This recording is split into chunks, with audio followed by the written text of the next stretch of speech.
Welcome to Tom Myers versus the rest of the world. This is the final episode before the United States is projected to go into default if we don't reach an agreement on the debt limit. In other words, this is the last episode before we as a country start selling our plasma and sperm so we can finally pay for those Trump tax cuts from 5 years ago. A few hours before the recording of this episode, the White House and congressional Republicans agreed that today's debt ceiling meeting ended well. And by ending well, they mean their respective workplaces didn't get torched by another insurrection. There is the possibility that Joe Biden could enact the 14th Amendment, which says that the United States must pay its bills in order to avoid a national financial crisis. This will lead to Republicans trying to repeal the 14th Amendment, not only for the debt ceiling, but also to repeal protections put in place for non-white people, which will be an added benefit of lightening the workload for the Supreme Court. A 19-year-old man was arrested after crashing a U-Haul truck into a barrier in Lafayette Park in D.C., just outside the White House. He was found in possession of a Nazi flag, which explains why the police didn't stop him sooner.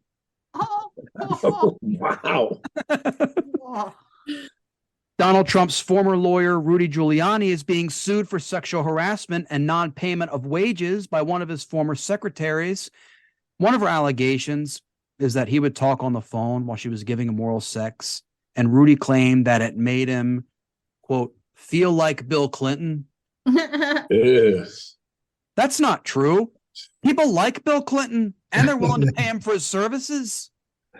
Senator John Kennedy of Louisiana said Biden would be a smoked turkey if the U.S. defaulted on its debt. Senator Kennedy would know, as his brain is more smoked than President John Kennedy's was when he left Dallas. Jeez. Oh. Lauren Boebert and her husband are filing for divorce. It looks as though he's going to have to go back to the bowling alley to find his next significant other. Comedian Chrissy Mayer mentioned in her act in Dallas that the trans activist Dylan Mulvaney should still be classified as a male because Dylan still has a penis. That shocked me to read that. I didn't know Chrissy Mayer did comedy.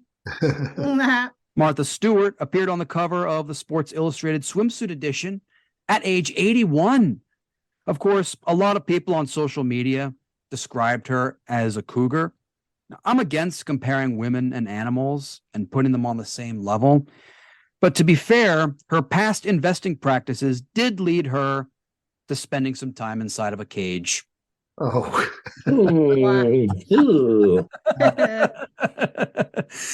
And now on with the show. Please join me in welcoming Jeff Hysen, Davine Kerr, Polite Kitty, and David Kaye. Hey, Tom. Hello, Tom, and everybody. Hello. Yes. Welcome. What's everyone been up to this week? Well, Tom, I saw a cinematic masterpiece, and that was Fast X. It was perfection. It may be for me, Citizen Kane and Fast X. It was 2.5 hours. I could have watched another 2.5 hours.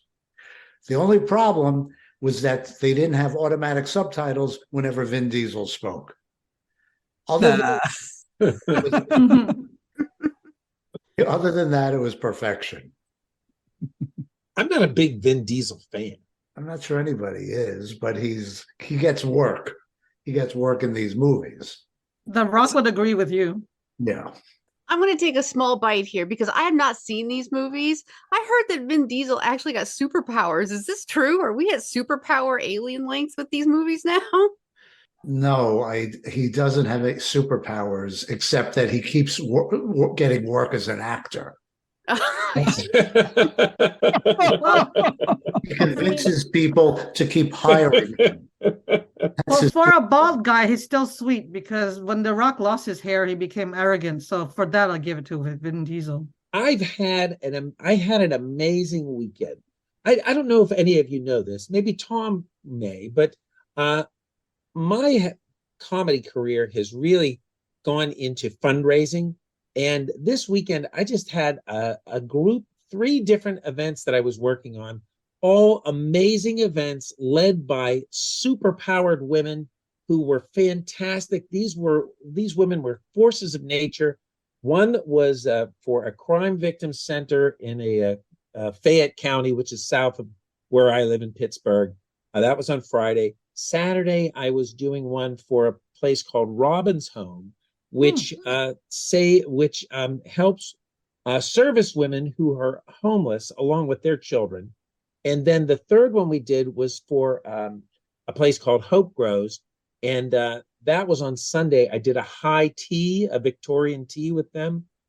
So, Wow. and that was, they are help caregivers who have spent, their lives caring for other people, whether it's somebody who was, a child that was sick, a parent that was dying, a spouse that was, going through cancer treatments or anything. But it was just, I'll tell you what, I was, after the whole weekend, I was completely uplifted, and until I started reading the headlines again on Monday, and then things just went right back down to the crapper.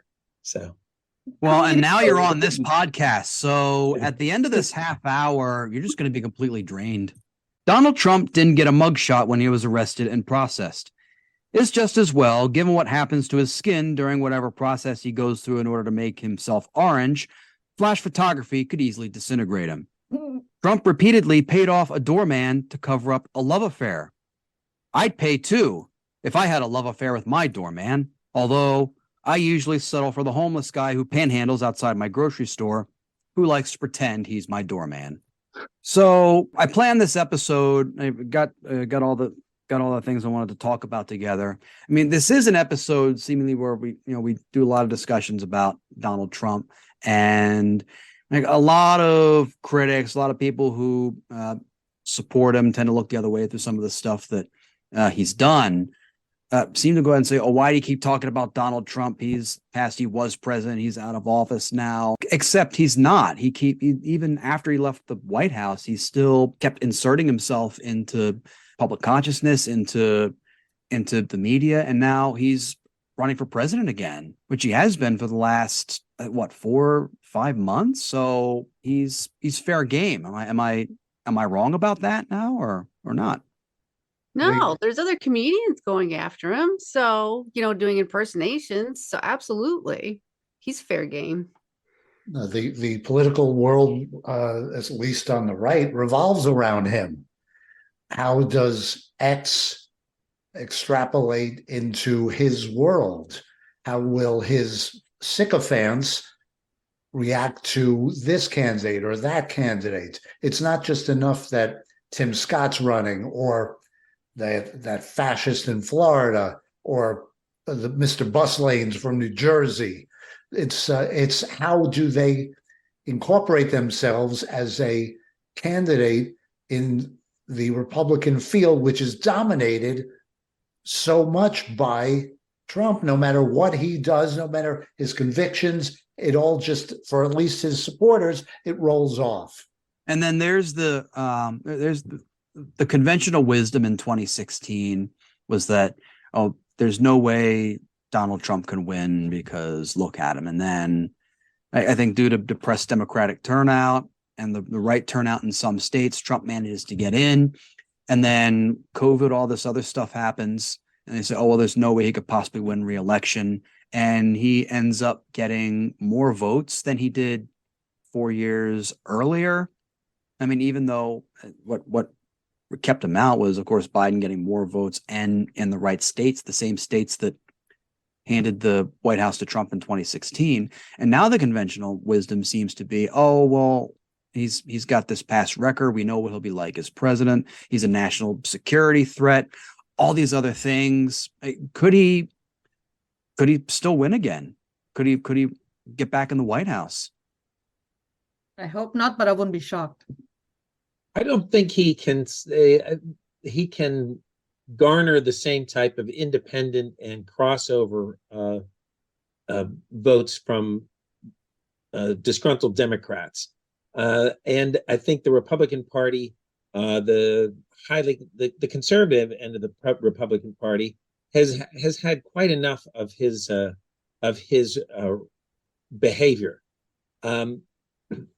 Sure, he might have a strong 25%, a solidified 25% of those people, of voters, but I don't think he could ever overcome that a candidate unless we had a really viable third party candidate that I can't think of anybody who would be that. Or you never know, he might, if he does not get the nomination, somebody comes in, be it Nikki Haley or Ron DeSatan, or even Tim Scott, which will never happen. Tim Scott will never get the Republican nomination, but he could always switch over to an independent and try to get those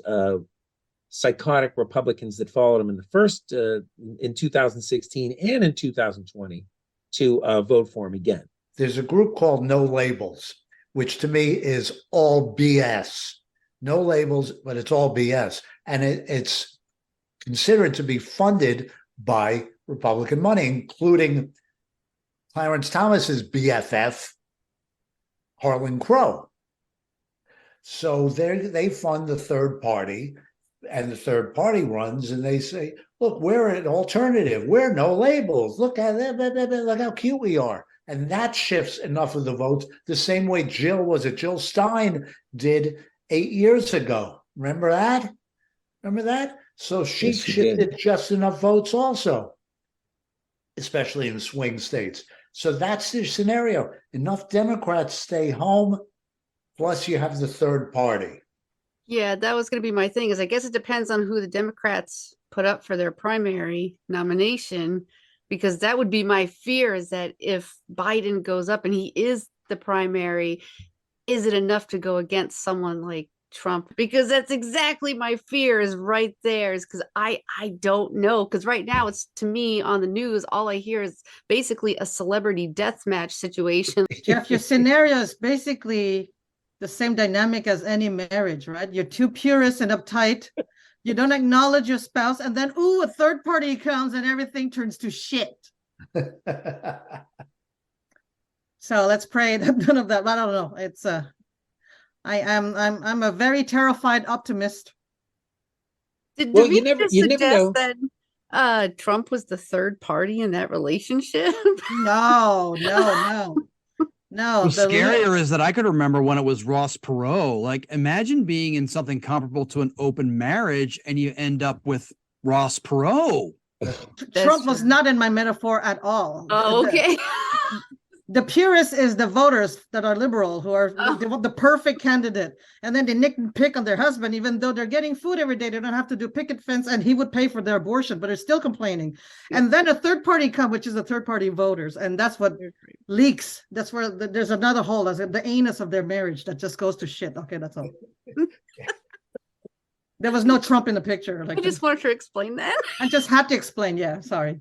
In many ways, Caitlin Collins was the perfect moderator to placate Trump during CNN's town hall.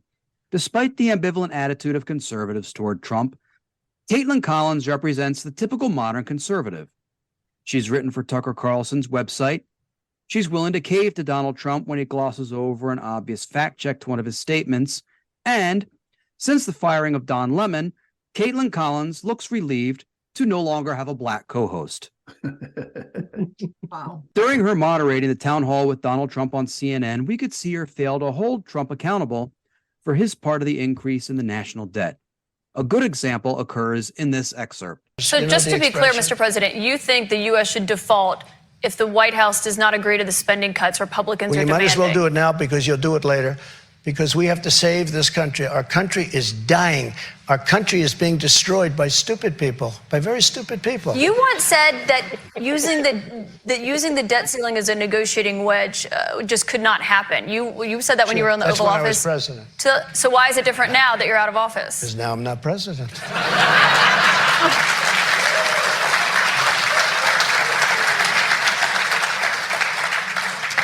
To me, Trump just personifies every exaggeration that people have ever had about politicians when they say, rightfully so, that, they're just out for themselves. They're hypocrites. They only fight for the things they believe in when it's convenient for them. I mean, and these are the same people who support someone like Trump, who just goes out and proves their own theory. She was so bad in this, and people praised her, and that she even got the new 9 o'clock spot on CNN. Like, that's hard to get at this point, but she's. But he says, "Well, they're stupid people." What do you respond to that, David? If somebody says to you, "Look at all the stupid people," you say, "Okay."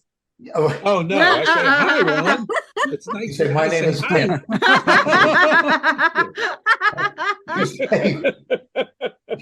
You say, you'd be like an improv performer. You'd say yes, and which stupid people? Who's being stupid here? Yeah, you ask them who are you talking about? But she just left it. The trouble with Trump is he talks out of both sides of his face at the same time. In one at the beginning of the sentence, he says one thing. At the end of the sentence, he's already devolved into the complete opposite of what he's just said. So, too wrong makes a right wing. That is true. That is true. It does. But he's not even right wing. He is what he needs to be when he needs to say the right thing. That's all he does. Chicken wings. Yeah, he'd say he's just a I wouldn't even say flip-flopper. He's just, if you say, "I like pepperoni," do you like pepperoni? And he'll like, "Yeah, I like pepperoni." But then, and then you'll get the pizza and he'll pull pepperoni off of the pizza. So it's not like it's not like he even has anything to stand on. He's quicksand. He just leans back and forth to whichever direction he has to go. And I've always felt that way about him. My take on that statement is it's not entirely accurate. I can't see Trump throwing away any food that hardens your arteries. He'll throw away the little plastic thing that comes in the box, give it away. Pachoo. Yeah, I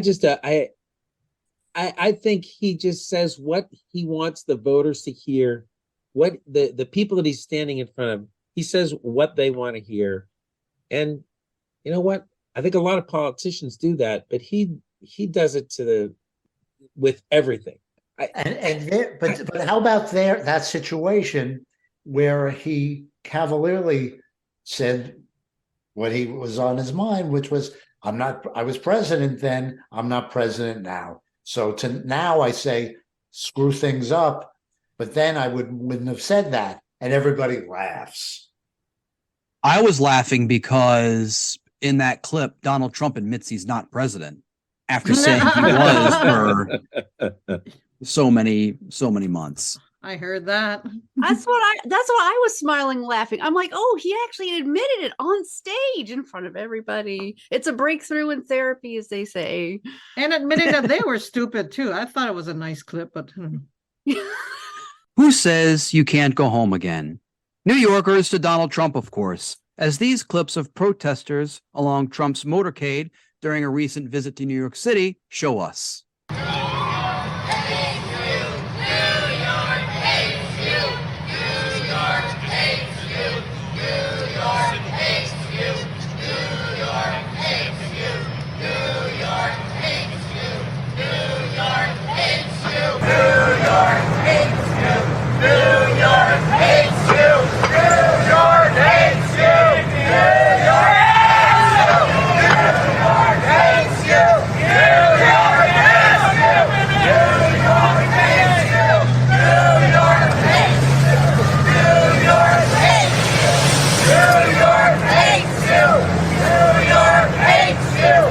That is actually the sound inside a comedian's head the very first time he steps off the stage during his first New York City open mic. I mean, that audience would have been much cooler for a CNN town hall, because at least by comparison to the audience they hand selected, that Trump's people hand selected for that CNN town hall, that one's at least much more objective. Well, it sounded like dozens. I don't think those were hundreds or thousands of people. I think that might have just been dozens of people that came out for it, for his arraignment. We got lying about numbers already for the arraignment.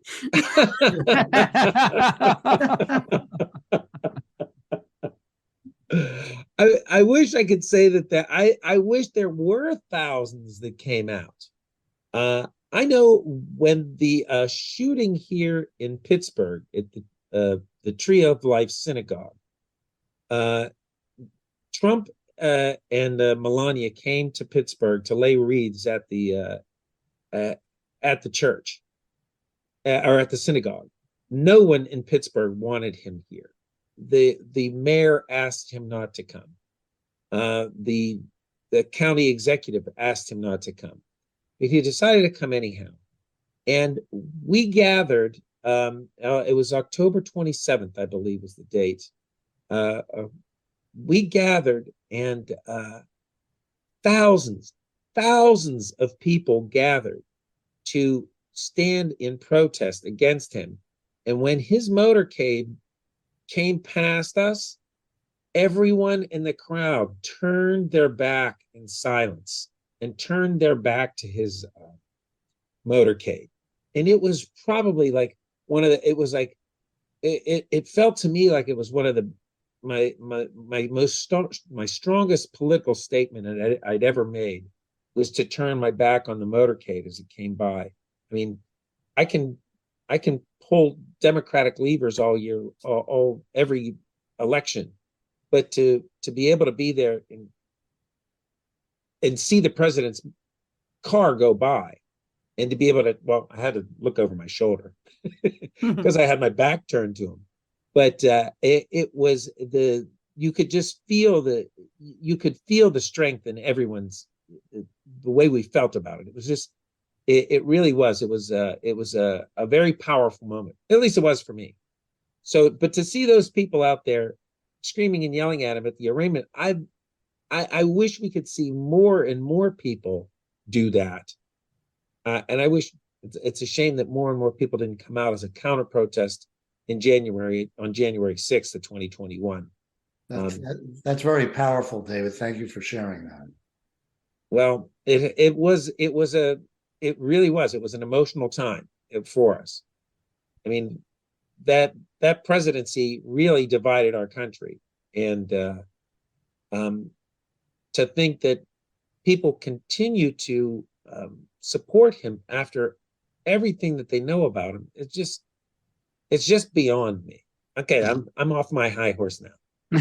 I know, what the way you described it was like, Trump would be that comic who shows up and begs for a guest spot on a show, basically. And it's by the way, speaking of which, David, I'm going to go ahead and send you my avails later on tonight, but I'll go ahead. What will the future hold for the 45th president of the United States, and how will his legacy be memorialized in terms of potential national and civic monuments? We can get a pretty good idea in this clip. He landed at LaGuardia Airport, which is named for Fiorello LaGuardia, the first mayor of New York to serve 12 years in office.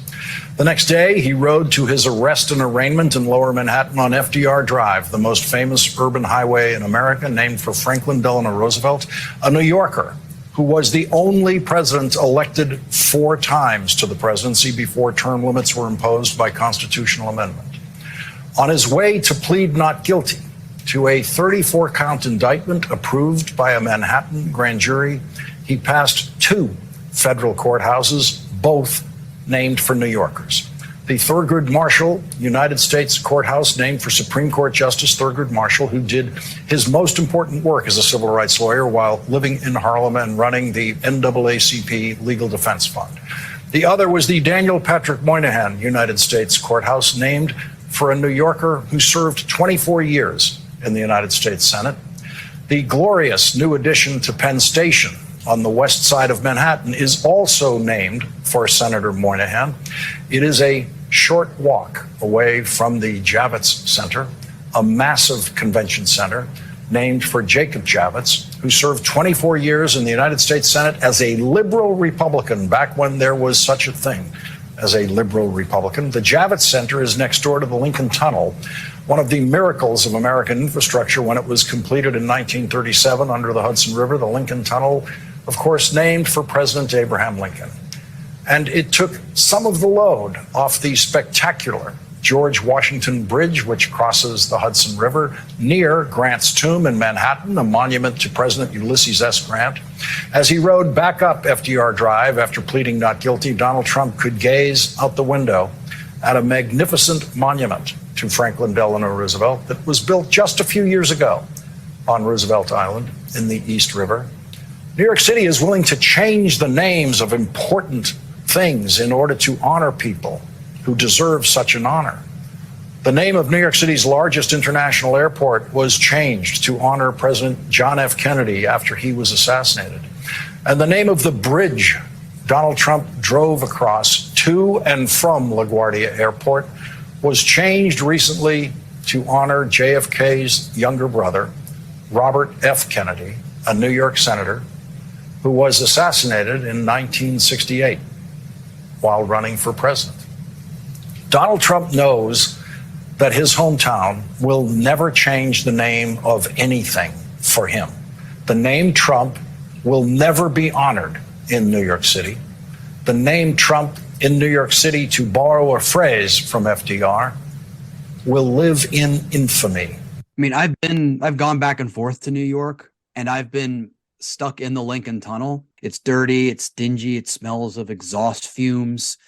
And I can imagine a lot of people sit there in their commutes every day and they think to themselves, at least it's not Trump Tower. As a native New Yorker, that was that touched me very much. That was a beautiful segment. I'm just trying to think of what part of the sewer they could name for Trump. No, poor Ninja Turtles. Don't do that to them. Treatment plant.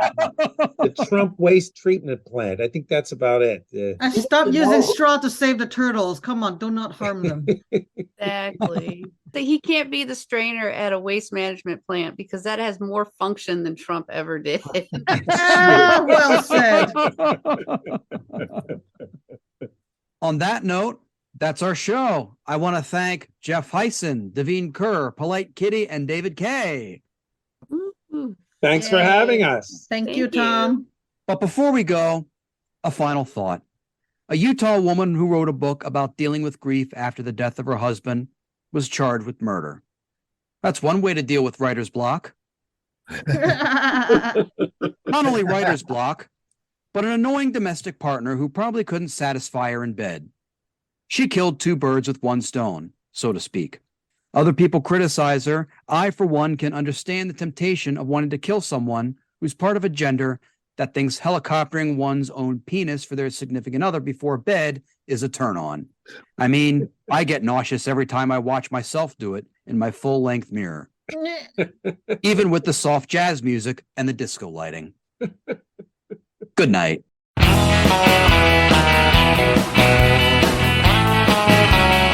This episode was written and hosted by Tom Myers with panelists Jeff Hysen, Davine Kerr, Polite Kitty, and David Kaye. Theme music composed and arranged by Jeroen van den Hurck. Executive producers Tom Myers, Matt Connarton for ipmNation, and Eddie Carson for Odyssey Radio.